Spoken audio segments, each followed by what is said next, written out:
Farhan Akhtar, ladies and gentlemen.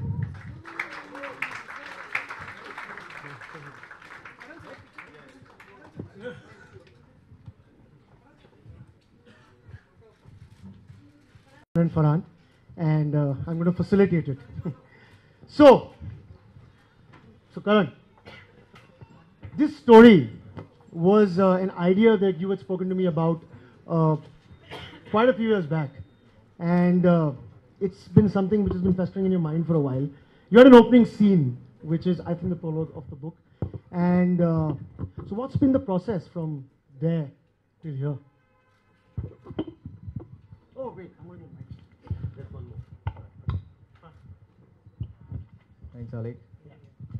Yeah, so I remember starting off with an idea about maybe 4 or 5 years ago, and our good friend and collaborator of many projects and all sorts of things, Somil, and I sort of thought we should write a screenplay and try and attempt a film on this subject.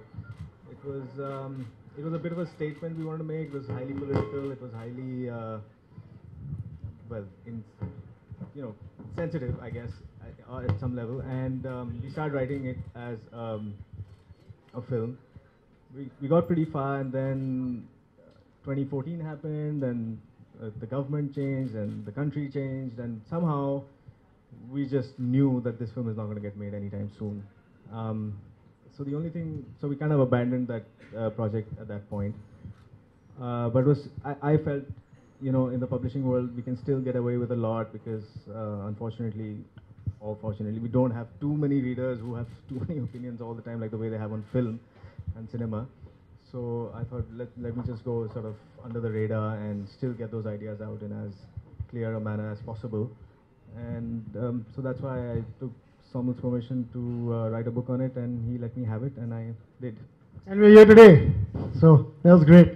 Was there any event that has inspired or triggered your curiosity, a particular event that comes to you? I think every day there are events in Kashmir, and I think we are all part of it. We are all in it. Kashmir is our problem. People don't, it's very easy to sit away from our country's issues and speculate, but I think it's very immediate. It's right.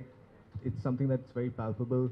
So there's not one event, but the more you get into it, the more you read about it and what's happening, and try and see the different points of view. I think anyone with any kind of creative streak has something to say about it. I know Farhan did. I'm just going to come to you, Farhan. You made a film called Laksh, which was on a similar theme, also about the protagonist kind of coming of age. And so, what is it about this issue that you feel you want to put on a film? Second film at the age of 30. Right, yeah. Firstly, my apologies for being a little bit late. I got stuck in traffic getting here. And while I was arriving here, I was going to tell Karan that his next thriller should be about a man who needs to go across Mumbai at rush hour time. He has only 2 hours to defuse a bomb, save his family, do something really, really important. Will he make it? I think is a. I think everyone knows the answer to that. Is no. He will not die because of the traffic. It's a 5-page book. As far as Laksh is concerned, it's something that really, as an idea, was conceptualized in the mind of my father.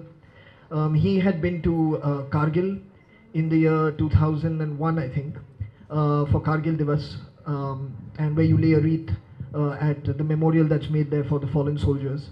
And while he was there was an officer that he met who spoke to him at length and told him, that there is so much praise for the Indian Army at this point, and people are saying that really we are like at the pinnacle of courage, the examples for of nationalism, of pride in our country, of sacrifice for our country. But it's really unfortunate that with all this praise that's coming our way, every single year the number of officers enrolling into the army seem to be becoming less and less. So it's just, people are just saying it, but nobody's really following up, on it. And that's when he decided he wanted to write a film that would inspire people to join the army, and that's how Luck started.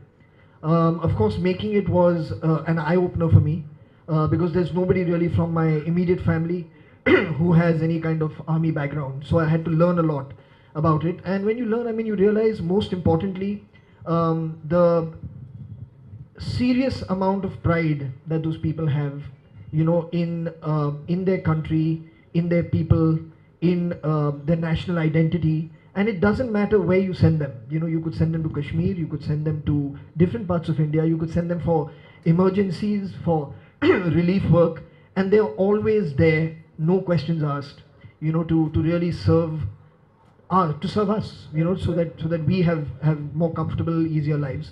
And that was my biggest learning really from it. So it's very different from the book, you know. I mean, it's Okay. a very different experience, but it was truly a lot of learning for me about that region, and of course about the army. So, as a writer, you all are both prolific writers now, and so how does your process go about? You know, when you have to write a book, you know, writing a film is a lot of people get involved. There's a collaboration that happens, but in a book, it's just you alone, kind of just going down with it. So, please tell us a little about that. Yeah, I mean, I I really enjoy writing. That's my favorite process of filmmaking also, amongst so many things that happen in film. Uh, and one of the most fun things about writing and collaborative writing, especially like in a writer's room sort of setup, is it's a lot of physical workout because you end up beating the other guys up for like that one line or that one idea, and you're always wrestling and you are walking out and throwing things and throwing tantrums. So that's really fun, and it's for the best. I mean, you just get the best of the ideas sort of filtering through, right? With the book, it was I just wanted to try something, so I just locked myself up in a room for a while, on and off, in between filming or writing other things, and I just let it come together like the way I wanted it, and I didn't get too many opinions on it, like unlike film where a lot of people have a say in what you're writing and things, because it's reaching out to a much larger audience. There's a lot more at stake over there. So I just wanted to do this in my little personal way. This is my thing. I just wanted to get it out.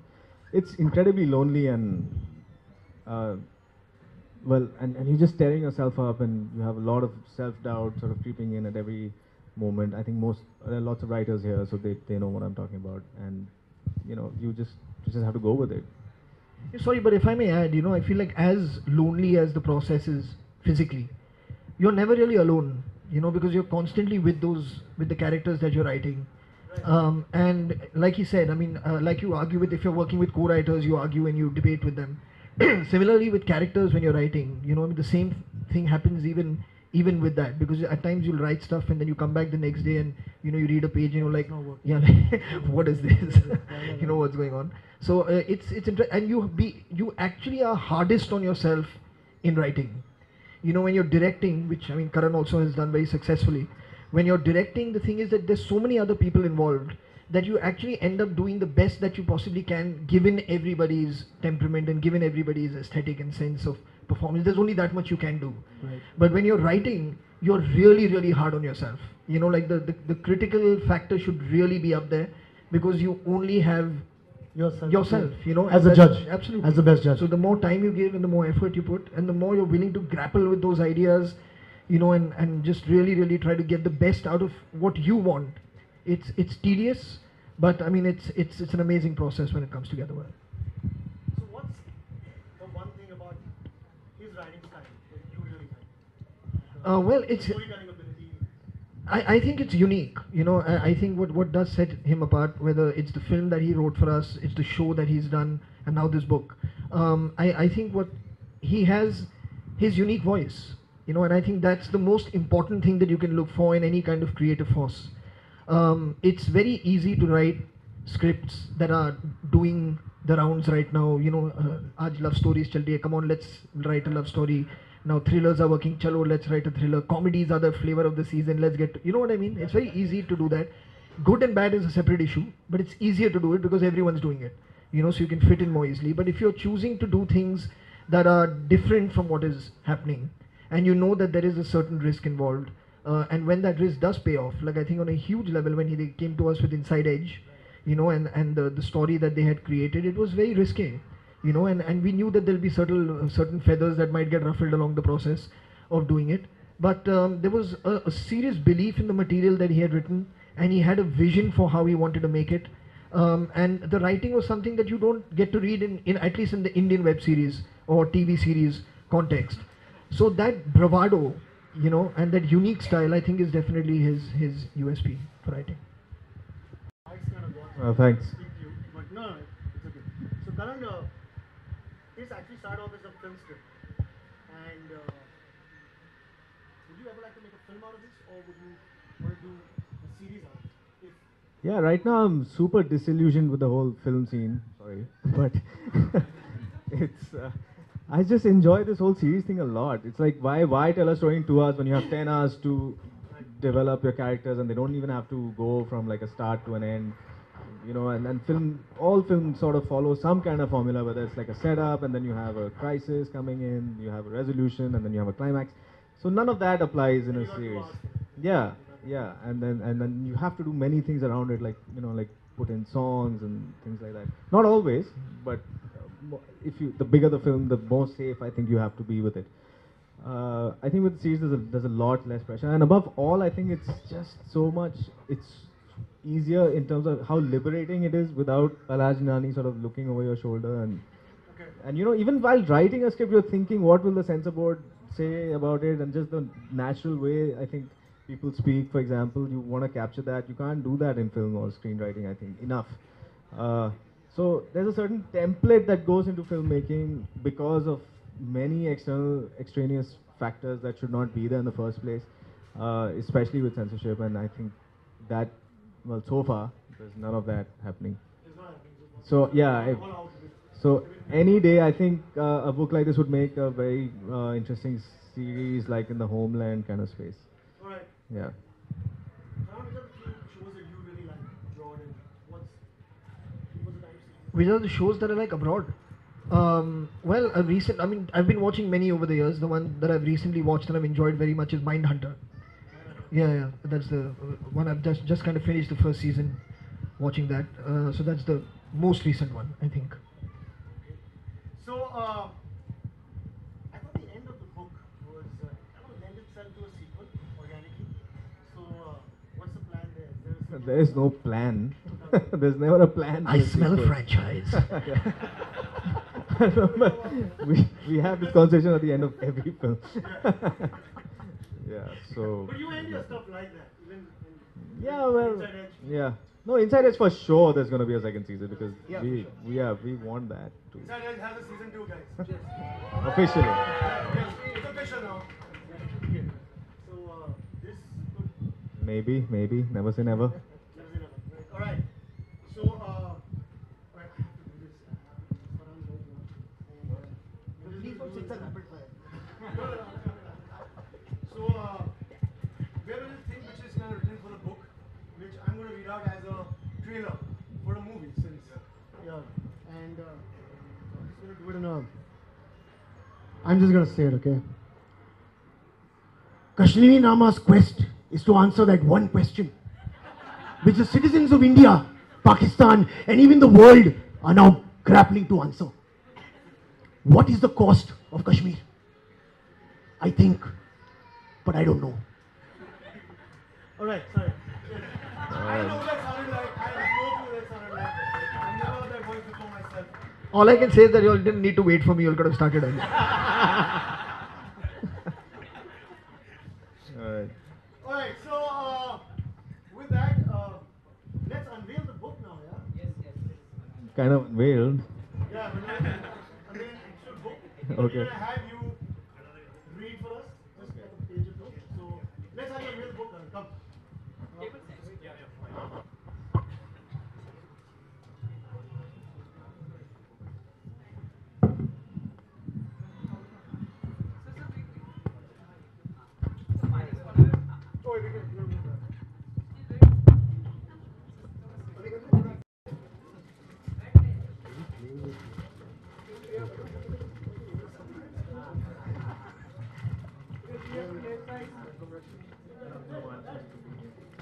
Big round of applause, ladies and gentlemen.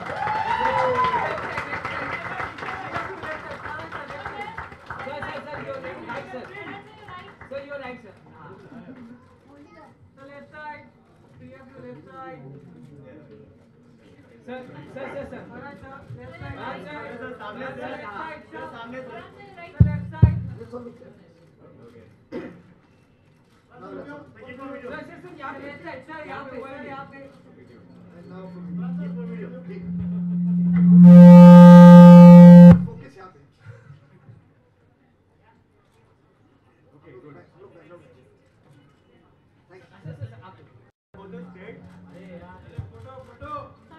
Both of you left side. Farhan sir. Both of you left side. Sir, you're right. Both of you left side.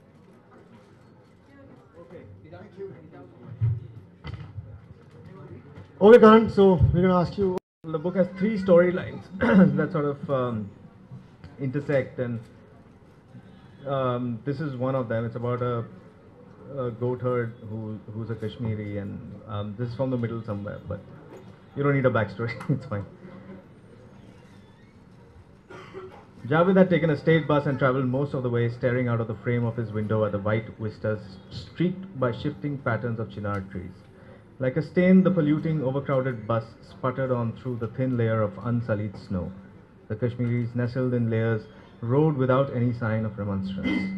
Only once were they stopped and made to walk in a single file across an army checkpost. They were asked to wait unmoving in the open as snowflakes collected on their shoulders. The bus was swept for subversive activity. As victimized Javed felt during such episodes of harassment, this journey with his fellow travelers was always an odd comfort for them. The bus wound its way to the town where Javed had a few buyers for his produce. There was rampant construction going on, the air burdened with dust and cement. He sought out his destination, a dairy shop in the main market run by an old enterprising Punjabi businessman. Gulshan Singh had come on his honeymoon in the 70s and astonished by the sheer beauty of Kashmir, had stayed back and set up shop in Baramulla. Until the late 1980s, his luck was flourishing. He had a network of stores across Kashmir, but the rise of militancy had decimated his business to a single outlet. Javed was turning the corner when he spotted his son's older friend Shaukat smoking at a tea stall. Their eyes met. Shaukat stood up in a reflex action of respect and threw down his cigarette. Javed smiled and indicated for him to wait, that he would see him in 5 minutes. Shaukat nodded and sat down with his two companions, who Javed recognized as teachers from a local madrasa. Gulshan Singh greeted his goat milk supplier with tired eyes and a raspy voice. The variety of his turbans, one hue of the rainbow for each day of the week in his early years, were now restricted to gloomy shades. His shop had remained unchanged for 2 decades. The stainless steel containers for milk and the large brass trays for curd were as shiny as always, but his walls had decayed at a pace invisible to him and his regular customers, much like his smile that was now stockaded by wrinkles. Javed Saab, you've been missing. I haven't seen you since Friday. 40 years, and he hadn't lost his accent. Khurram, my son, he's not well, and Javed brought out his produce. He didn't need to vocalize the rest of the thought. It was self-explanatory in the amount he had to proffer. Gulshan Singh looked up with surprise. Is this it? For this week, yes. I need to keep some in stock for Khurram. But this will hardly be enough for 3, maybe 4 customers. The shopkeeper weighed the milk and transferred the contents to his drums. Then he took out his creaking, rusting money box and rummaged in it for some currency and coins. Javed acted as if he trusted the amount he pocketed, but attempted a quick mental calculation. It was less than 100 rupees. Javed bhai, I hope we can have more next time. Yes. Javed's expression betrayed him. Gulshan Singh regretted his reproach. At the tea stall, an unpainted brick hole in the wall, Shaukat waited for his friend's father on the only bench available. When he spotted him, he reached over and picked up 2 steaming cups from the counter. Javed gratefully accepted it and took a seat. He looked around. The stall owner had his nose buried in the Urdu newspaper as a folk program played on the radio. There were no other patrons. How's Khurram, Chacha? The fever comes and goes. Do you have enough medicines? If you want, I can ask the Hakim to... No, Shaukat, I'll manage. Yes, Chacha. I want to tell you something. Once again, Javed scanned for flies on the wall. Listen, Shaukat, I overheard the conversation last evening. Without missing a beat, Shaukat nodded. It was tragic. The army bastards. I'm sure he wasn't... You know that's not what I'm referring to, Javed was stern now, losing patience. asking him to make himself useful and whatnot. Now listen to me, Shaukat. Listen carefully. I never ever want you near my son talking about such things, about taking this path. In fact, it would be best if you stayed away from him entirely. He paused. Shaukat had that look of defiance that he had seen on the faces of so many Kashmiri teens in the last 30 years. I want him to have a good education. I want him to make something of his life, get out of that village, go into the world, become a man with a legacy. You must understand this is my dream, like every other parent. I cannot have him join your cause, a cause he doesn't even understand yet. I don't want him to throw stones at an enemy that will crush him with their might. We don't want him to throw stones. We are past that point in our fight now. There's glory and money in what we're asking of him. And as for not understanding, with all due respect, Chacha, that is on you for treading with care. Keep Khurram out of this. Tell me everything. I want to volunteer for whatever it is that you're planning with your friends. So that was one chapter. Is that enough? Actually, this is one of the slower chapters. Like the rest of it is a lot of action, and it's more fun to read than to have me say all that. All right. So, Karan, please have a seat. Now we're going to open the forum to the audience and to the media. Can we please stick to questions about the book? Book-related questions. I've been requested to announce that. So, and I trust we have some wonderful people here. So, far away, guys. Farhan and Karan are right here. Does anyone want to ask a question? We have a few plants in the audience. Don't worry. Oh, Samil, yeah, he was our first one. Yeah, okay, right. There we go. Thank you. Any part of the book that was your favorite, that you enjoyed writing the most?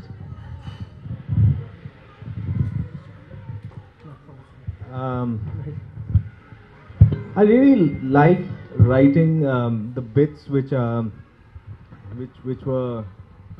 my thoughts on what's going on and what the issues are, and actually sort of building them up as like an expose, which I feel is because of all the propaganda that we have going on that people don't know enough of, and I just wanted to put that stuff in as clear a manner as possible and bring that out, and that was for me, and use the best metaphors that I could find for it. So for me, that was really the fun part, or the best part. All right. Karan's dad is here. He would like to ask you something. Okay. Yes, he's right here. He'd like to ask you something. All right. Okay, so what was the process? What was the most difficult part in writing this? I'm pretty sure it was finding the time. I think was the toughest part of writing, and I had a lot of time for a long time, and suddenly it's all happening together. So it's a big premium right now. I mean, I'd love to have watched Mindhunters, but I haven't been able to even get to Netflix this year. I'm Karan's uncle, elder brother of You guys look similar. Yeah, that's right. So within a year, Karan, a movie, a tele-series, and a web series, and of course a novel. 3 of the best genres of creative output that one can imagine. What next?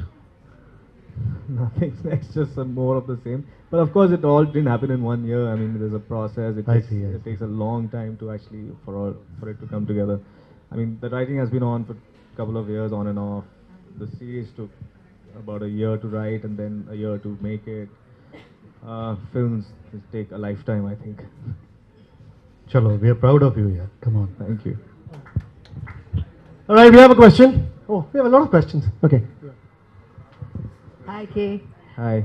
Not that I've read the book, but I just wanted to say, after you've completed the book, was it some kind of a catharsis? What was the feeling?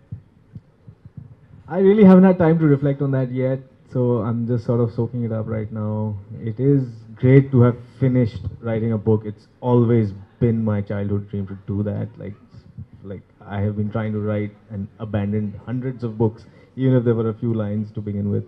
So it is a big moment for me personally, yes. More than I think making a film. Okay, thank you. Auntie, you want to say something? Okay, sorry, Auntie doesn't want to say anything.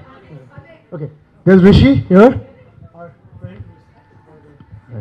Okay, so I believe we were just talking earlier, you were telling me how you spent some time in Kashmir. Is there something you'd like to share that you experienced there that the rest of us probably never will, you know, having spent the time there?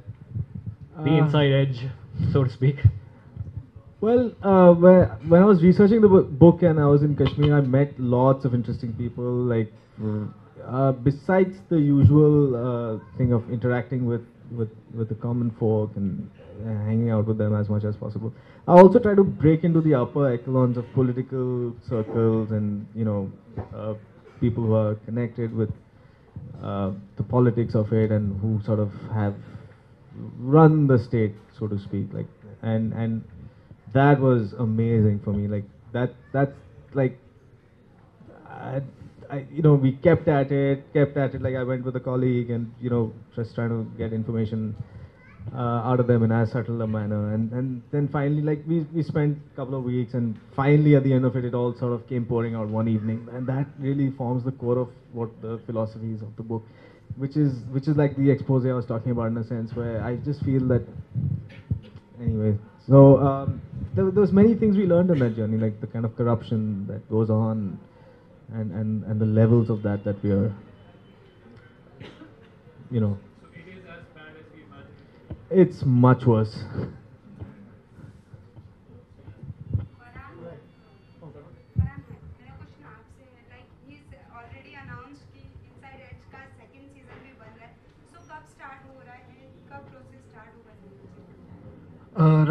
The writing is still going on, but it'll start very soon. They are currently busy with another series as we speak. तो पहले वो हो जाए, and but it's in the wings. It is being prepared. So I mean, I would imagine at some point next year that they will start filming that.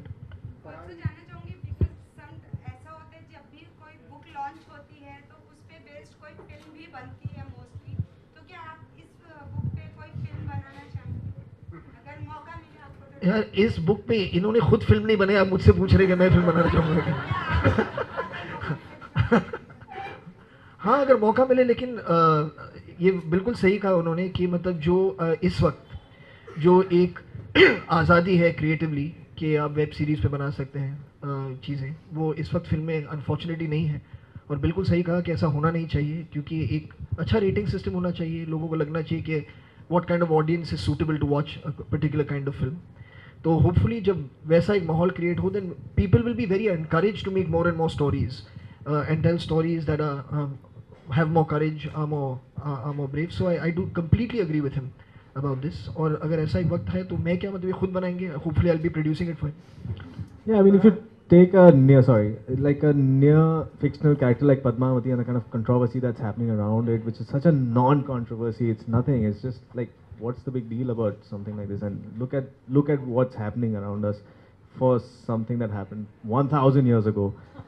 What will happen if we go and get into a controversial thing about a current subject? Farhan, like he spoke about it, what is your viewpoint about the controversy that's happening about Padmavati? Farhan, also adding to that, Nude and S. Durga, they have been pulled out by the IMD ministry.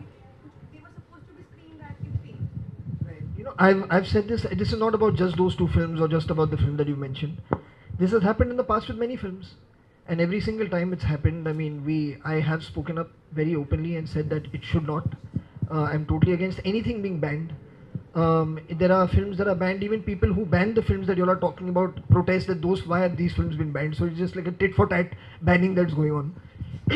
But I genuinely believe, and I have always believed, that we should stop treating our audiences as children. We should allow them to grow. We should allow them to be exposed to different kind of ideas, to countercultures, to counter thinking. It's very important for the development of any nation, for there to be viewpoints that are not always agreeable by a majority. And the majority, because you're in cinema, there is no such law that exists where if a film releases, come what may, you have to go and see it. There is no such law. You have the freedom to boycott the film. You have a freedom to spread messages to tell people to boycott the film. But what you don't have is to threaten. You don't have the freedom to go and threaten somebody with grievous bodily harm or break somebody's theatre or cause damage in any kind of way to anyone. And that's where, unfortunately, the line has not been drawn very, very clearly enough. We as the film industry are dependent on the CBFC to tell us what is okay and what is not. We've accepted that. Beyond that, once it has been cleared by that board, I think it is up to then the government, the INB ministry and the government to protect your film and to protect the filmmakers. That's what I've always felt, and that's what I feel even about these films. Like you branched out in, direction, acting, producing. Will you? I would like you to ask him a question. No. This is fun. See you as an author. Will we see you as an author? I don't have any such plans yet of writing a book. Like he said, he's grown up with this fantasy of wanting to write a book, a dream of fantasy, no, a dream of writing a book, and he's fulfilled it. Hopefully there'll be many more to follow this, because it usually happens when you manage to do one, you somehow find the impetus to do it more and more. My dream always had been to make films, and to be a part of the film world. And I'm thoroughly grateful and fortunate for things that have come my way in that. So, no, to answer your question now. Yeah, oh, sorry. Obviously, after CBS, it's the responsibility of the government, of the ministry to protect films and of course filmmakers. But when the one who is doing the same is INB ministry, is the government taking the call of pulling out films, what do we do? What do artists do in that case? Where do we go? We fight, we protest, we not take that line down, and we stand up for our creative rights. See, it has happened in the past. There have been films that have been banned. The filmmakers have taken it to a tribunal where then it has been cleared. It has happened. It may be painful, it may take time, but it will happen. So I mean, eventually it's important, I feel, again, for film fraternity to come together on these issues, stand together on these issues.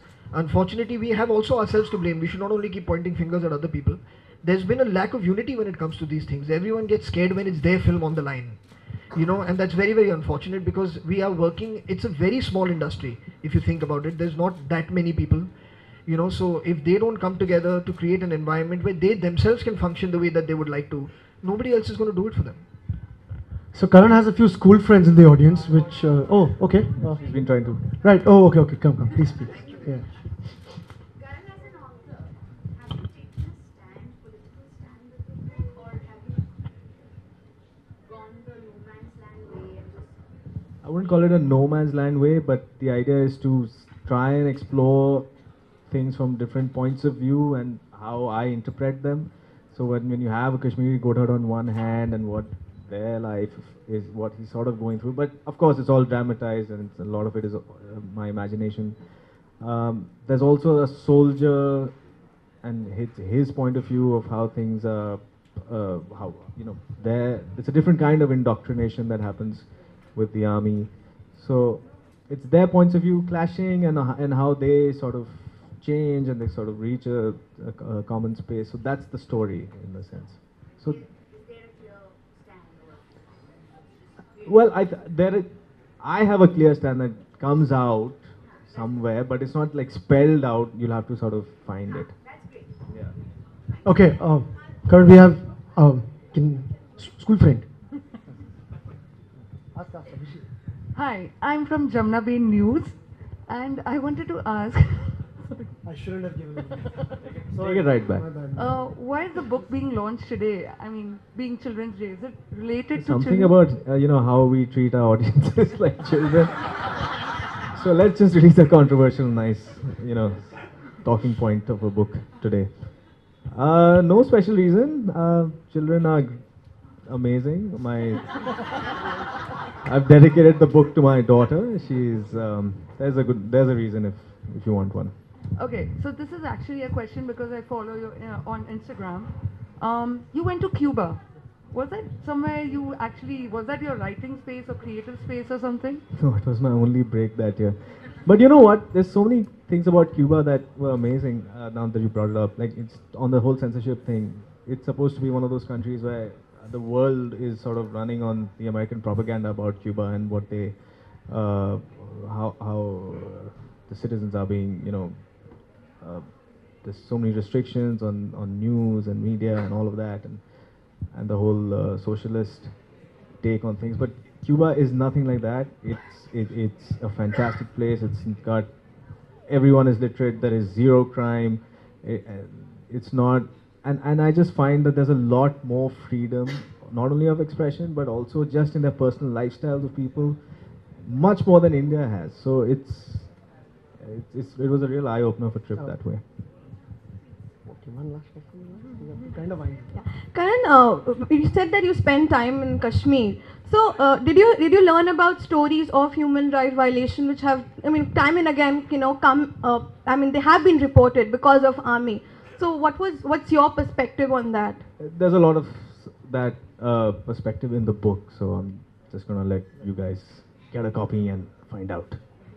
Okay, there's a very special person in the audience, which I'm sure he wants to ask you something or say something. Said Saab, I have to give you the mic to just, you were our #1 plant. Okay, so yeah. Go for it. Okay, I'm the #1 plant. No, I've read your book, and I just want to say that besides the questions, I think a very good, very important question, but I just found your book an act of immense courage. And I really say that because you have taken on an issue which, given its circumstance, can be, can take on all kinds of emotional hues, and it can become jingoistic, can become all kinds of things, and you have actually plunged into it in a manner which I think is incredibly well done. And to me, it's an act of courage, because the people who read this book, I think a questioning process will start in their mind, which is also very, very important. And as you mentioned earlier, it can't be made into a film right now under these circumstances. But as a book, well, really, it's an act of courage. And Farhan, your statement, well done, really. All right. So, one second, Alex, yeah, I just sorry. want to say something. I just want to acknowledge Saeed Saab's immense contribution in all aspects of my life, especially about my philosophy of and take on things. He's been a true mentor throughout, and he's someone I absolutely have always looked up to. Thank you so much, and it's because of people like you and Dad and Farhan who have been supportive in so many ways of ideas that are not the norm, of trying to ruffle some feathers, stir up some things, that I am what I am. So thanks, guys. Okay, we have a very special lady in the house who would like to just say a couple of words. Hey, Anuradha, where's your daughter? Anuradha's Karan's wife, she's here. Where is Zoe? Because the book actually starts with it's for Zoe. Yeah. Right? So, Zoe, what is this? Oh man. Dil Chahta also happened to the world, and there was this one award function that you were at, and you just won an award. And Karan would never do something like that. I've known him for donkey's years, but he had actually come up to you, and he had told you that, Farhan, this for me is the movie of the year, and this is going to genuinely change things for the entire industry. So congratulations and well done. And do you remember any of that? Oh, okay, okay, doesn't. But yeah, but that happened. But I wanted to say that to you. So anyway, we have Mr. One last thing which we need to do, ma'am. Please. Oh, there's one more question. Okay, last. Come. Hi Karan, I'm from JNK only, and just curious about this, that you have been in Kashmir, and I just want to know what you have experienced which I've never heard before and wanted to put in this book but couldn't put in this book. I mean, all the fun stuff is not there in the book. That No, experience. but apart from that, I mean, which you really wanted but couldn't, that No, it I didn't create hold another- myself back at all. It's all there. Okay. Yeah. So please go for it. All right. So, Reena, am I going to ask you? Even you have one more question. Are? Oh, okay, from the editorial. Hi Karan, why fact and fiction? Why not just fiction? Yeah, I think facts are great, but everyone knows what happened. Like, so my opening chapter, for example, it has Hari Singh signing over Kashmir to India in what is a 2-page document. It's amazing, this document, if you guys haven't seen it. It's just like typewritten with 2 pages, and it says I, and there's a dash. It's like Hari Singh, Maharaja, so and so, hereby sort of giveaway dash JNK to dash India as opposed to Pakistan, and that's it. That's all that we have going as whatever, a legitimacy of over Kashmir in that sense. Like, so, and when that signing happened with VP Menon there, who was the one man instrumental in going to all the princely states and convincing their leaders to hand over their bids to India. He was there, and that's recorded history. But you know, all of these things have loopholes. Like, you don't know who was at that point. So I've just put in like Nehru. What if he went, and what if that never got reported, because he wanted to make sure that his home state, you know, comes to India, and I've fully dramatized and sort of fictionalized what might have transpired. No one really knows, right? That is the norm now. I think all biopics or anything sort of coming out, there is that whole dramatization. It just makes things more interesting and lively. But you know, I didn't feel the need to stick to like a very fact-based sort of narrative. But yeah, I mean, obviously you don't go crazy. You don't paint a picture that was completely untrue. Okay, so Serena, yeah, would like to close it up for us? Yeah. Time for gifts. I request Vijay Thakur from our team to felicitate our guests. Thank you, Mr. Akhtar. It's an honor to have you with us. Karan, thank you for writing a courageous book. Yes. Thank you. Thanks, Alif. You've been a wonderful audience, and we thank you for being with us today. Karan is going to be present at the bookshop, and he's going to personally sign the copies, and it's the right time to grab them right after Alif finishes. Thank you very much for being with us today. Refreshments will be served shortly. So thank you very much. That was lovely. Thank you, Farhan, for being here with us. And cheers, Karan.